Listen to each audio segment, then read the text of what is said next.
ನಮಸ್ಕಾರ ಆತ್ಮೀಯರೇ, media house ಕನ್ನಡಗೆ ಸ್ವಾಗತ.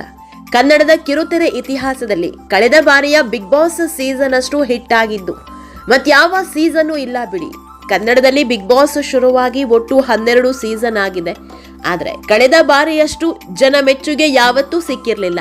ಅದರಲ್ಲೂ ಗಿಲ್ಲಿ, ರಕ್ಷಿತಾ, ಕಾವ್ಯ ಹಾಗೂ ಅಶ್ವಿನಿ ಕಾಂಬಿನೇಷನ್ ನೋಡೋದಿಕ್ಕೆ ಅಂತ ಬಿಗ್ ಬಾಸ್ ಫ್ಯಾನ್ಸ್ಗಳು ಹುಟ್ಕೊಂಡಿದ್ರು. ರಾತ್ರಿ 9:30 ಆದ್ರೆ ಸಾಕು, ಒಂದು ದಿನವೂ ಮಿಸ್ ಮಾಡದೆ ನೋಡುವಂತ ಅಭಿಮಾನಿಗಳಿದ್ರು. ಬಿಗ್ ಬಾಸ್ ಮನೆಯಲ್ಲಿ ಏನೇ ನಡೆದ್ರು ಸೋಷಿಯಲ್ ಮೀಡಿಯಾದಲ್ಲಿ ಅದು ಚರ್ಚೆ ಆಗ್ತಾ ಇತ್ತು. ಅವರು ಹೀಗೆ ಇವರು ಹೀಗೆ ಅಂತ ಅವರವರ ಫ್ಯಾನ್ಸ್ಗಳೇ ಕಾಲ್ ಕೆರೆದು ಜಗಳ ಮಾಡ್ತಾ ಇದ್ರು. ಕಲರ್ಸ್ ಕನ್ನಡ ವಾಹಿನಿ ಕೂಡ ಈ ಹಿಂದೆ ಮಾಡದಷ್ಟು ಲಾಭವನ್ನ ಕಳೆದ ಬಾರಿ ಮಾಡಿಕೊಂಡಿತ್ತು. ಹೀಗಾಗಿ ಈ ಬಾರಿ ಬಿಗ್ ಬಾಸ್ ಮತ್ತೆ ಯಾವಾಗ ಶುರುವಾಗುತ್ತೆ ಅಂತ ಕಾಯ್ತಾ ಇರೋ ಅಭಿಮಾನಿಗಳೇ ಹೆಚ್ಚಿದ್ದಾರೆ. ಅವರಿಗೆಲ್ಲ ಈಗ ಗುಡ್ ನ್ಯೂಸ್ ಸಿಕ್ಕಿದೆ. ಸದ್ಯದಲ್ಲೇ ಬಿಗ್ ಬಾಸ್ ಸೀಸನ್ 13 ಶುರು ಮಾಡೋದಕ್ಕೆ ಕಲರ್ಸ್ ಕನ್ನಡ ತಂಡ ಸಕಲ ತಯಾರಿ ಮಾಡಿಕೊಂಡಿದೆ. ಹಾಗಾದ್ರೆ ಬಿಗ್ ಬಾಸ್ ಶುರುವಾಗೋದು ಯಾವಾಗ, ಈ ಬಾರಿ ಯಾರೆಲ್ಲ ಇರ್ತಾರೆ, ಈಗಾಗ್ಲೇ ಯಾರಿಗೆಲ್ಲ ಫೋನ್ ಕಾಲ್ ಹೋಗಿದೆ, ಇದೆಲ್ಲದ್ರ ಬಗ್ಗೆ ಇವತ್ತಿನ ವಿಡಿಯೋದಲ್ಲಿ ಹೇಳ್ತಾ ಹೋಗ್ತೀವಿ. ಅದಕ್ಕೂ ಮೊದಲು ನೀವಿನ್ನೂ ನಮ್ಮ ಚಾನೆಲ್ನ ಸಬ್ಸ್ಕ್ರೈಬ್ ಮಾಡಿಲ್ಲ ಅಂದರೆ ಮಿಸ್ ಮಾಡಬೇಡಿ, ಈಗಲೇ ಸಬ್ಸ್ಕ್ರೈಬ್ ಮಾಡಿ. ಈ ವಿಡಿಯೋನ ಕೊನೆವರೆಗೂ ನೋಡಿ, ನಿಮ್ಮ ಅನಿಸಿಕೆಗಳನ್ನು ಕಾಮೆಂಟ್ ಮಾಡಿ. ಆತ್ಮೀಯರೇ, ಪ್ರತಿ ಬಾರಿ ಆಗಸ್ಟ್ ಅಥವಾ ಅಕ್ಟೋಬರ್ ತಿಂಗಳಲ್ಲಿ ಬಿಗ್ ಬಾಸ್ ಕನ್ನಡ ಶುರುವಾಗೋದು. ಕೋವಿಡ್ ಟೈಮ್ನಲ್ಲಿ ಮಾತ್ರ ಸೀಸನ್ ಶುರುವಾಗೋದು ಸ್ವಲ್ಪ ಲೇಟ್ ಆಗಿತ್ತು. ಆದರೆ ಈ ಬಾರಿ ಕಳೆದ ಬಾರಿಗಿಂತಲೂ ಸ್ವಲ್ಪ ಬೇಗ ಬಿಗ್ ಬಾಸ್ ಸೀಸನ್ 13 ಶುರು ಮಾಡೋದಕ್ಕೆ ಬಿಗ್ ಬಾಸ್ ಟೀಮ್ ಪ್ಲಾನ್ ಮಾಡಿಕೊಂಡಿದೆ. ಬಿಗ್ ಬಾಸ್ ಬಗ್ಗೆ ಜನರ ಮನಸ್ಸಲ್ಲಿ ಹೆಚ್ಚು ಆಸಕ್ತಿ ಇರುವಾಗಲೇ ಪ್ರಸಾರ ಮಾಡಿದ್ರೆ ನಮಗೆ ವರ್ಕೌಟ್ ಆಗುತ್ತೆ ಅನ್ನೋ ಲೆಕ್ಕಾಚಾರ ಬಿಗ್ ಬಾಸ್ ಟೀಮ್ನದ್ದು. ಈ ಪ್ಲಾನ್ ಪಕ್ಕಾ ವರ್ಕೌಟ್ ಆಗುತ್ತೆ ಬಿಡಿ. ಯಾಕಂದ್ರೆ ಬಿಗ್ ಬಾಸ್ ಬಗ್ಗೆ ಜನರಿಗೆ ಇರೋ ಕ್ರೇಜ್ ಇನ್ನೂ ಕಮ್ಮಿ ಆಗಿಲ್ಲ.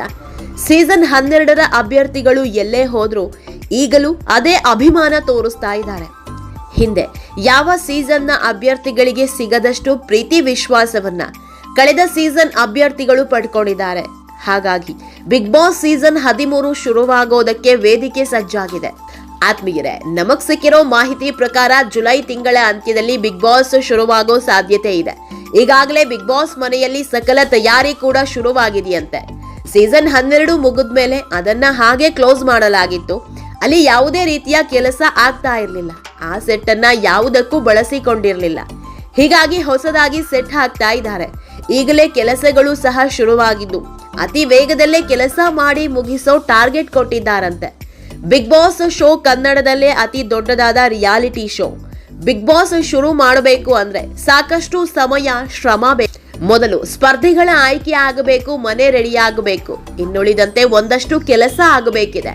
ಪ್ರತಿ ಸೀಸನ್ ಶುರುವಾದಾಗ್ಲೂ ಸುಮಾರು 8 ರಿಂದ 10 ಕೋಟಿ ಹಣವನ್ನ ಒಂದು ಸೀಸನ್ಗೆ ಖರ್ಚು ಮಾಡ್ತಾರೆ ಅನ್ನೋ ಮಾಹಿತಿ ಇದೆ. ಅದರಲ್ಲೂ ಈ ಬಾರಿ ವಿಭಿನ್ನವಾಗಿ ಶೋ ಮಾಡೋದಕ್ಕೆ ಬಿಗ್ ಬಾಸ್ ಟೀಮ್ ಪ್ಲಾನ್ ಮಾಡ್ಕೊಂಡಿದೆಯಂತೆ.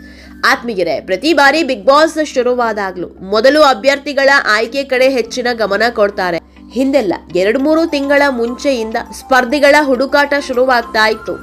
ಆದ್ರೆ ಕಳೆದ ಸೀಸನ್ ನಿಂದ ಇದು ಕಂಪ್ಲೀಟ್ ಬದಲಾಗಿದೆ. 6-7 ತಿಂಗಳ ಮೊದಲೇ ಅಭ್ಯರ್ಥಿಗಳ ಜೊತೆ ಅಗ್ರಿಮೆಂಟ್ ಮಾಡ್ಕೊಳ್ತಿದ್ದಾರೆ. ಈಗಾಗಲೇ 6-7 ಮಂದಿ ಫೈನಲ್ ಆಗಿದ್ದಾರೆ ಅನ್ನೋ ಮಾಹಿತಿ ಇದೆ. ಆದ್ರೆ ಬಿಗ್ ಬಾಸ್ ಮನೆಗೆ ಕಾಲಿಡುವವರೆಗೂ ಅಭ್ಯರ್ಥಿಗಳು ಯಾರು ಅನ್ನೋ ಗುಟ್ಟು ಬಿಟ್ಕೊಡಲ್ಲ. ಹೀಗಾಗಿ ಈ ಬಾರಿಯ ಬಿಗ್ ಬಾಸ್ಗೆ ಈಗಾಗಲೇ ಅಭ್ಯರ್ಥಿಗಳ ಆಯ್ಕೆ ಶುರುವಾಗಿದೆಯಂತೆ. ಇದರಲ್ಲಿ ಸೂರಜ್, ವಾಣಿ, ಹುಲಿ ಕಾರ್ತಿಕ್ ಹೆಸರು ಕೇಳಿ ಬರ್ತಾ ಇದೆ. ಗಿಚ್ಚ, ಗಿಲಿಗಿಲಿ ಹಾಗೂ ಕಾಮಿಡಿ ಕಿಲಾಡಿ ಮೂಲಕ ಸಿಕ್ಕಾಪಟ್ಟೆ ಫೇಮಸ್ ಆದವರು ಇವರು. ಇನ್ನು ರೀಲ್ಸ್ ರಾಣಿ ಬಿಂದು ಗೌಡ ಹಾಗೂ ಭೂಮಿಕಾ ಬಸವರಾಜ್ಗೆ ಕರೆ ಹೋಗಿದೆ. ಆದ್ರೆ ಕಳೆದ 2 ವರ್ಷದಿಂದ ಮುಂದಕ್ಕೆ ಹಾಕ್ತಾನೆ ಇದ್ದಾರೆ. ಆದ್ರೆ ಈ ಬಾರಿ ಬರೋದು ಪಕ್ಕಾ ಅನ್ನೋ ಮಾಹಿತಿ ಇದೆ. ನೋಡೋಣ, ಇನ್ನು ಕೆಲವೇ ದಿನಗಳಲ್ಲಿ ಎಲ್ಲ ಗೊತ್ತಾಗಲಿದೆ. ಆತ್ಮೀಯರೇ, ಈ ವಿಡಿಯೋ ನಿಮಗೆ ಇಷ್ಟವಾದಲ್ಲಿ ಲೈಕ್ ಮಾಡಿ, ಶೇರ್ ಮಾಡಿ, ಕಾಮೆಂಟ್ ಮಾಡಿ. ಇನ್ನೂ ನಮ್ಮ ಚಾನೆಲ್ನ ಸಬ್ಸ್ಕ್ರೈಬ್ ಮಾಡಿಲ್ಲ ಅಂದ್ರೆ ಮಿಸ್ ಮಾಡಬೇಡಿ, ಈಗಲೇ ಸಬ್ಸ್ಕ್ರೈಬ್ ಮಾಡಿ.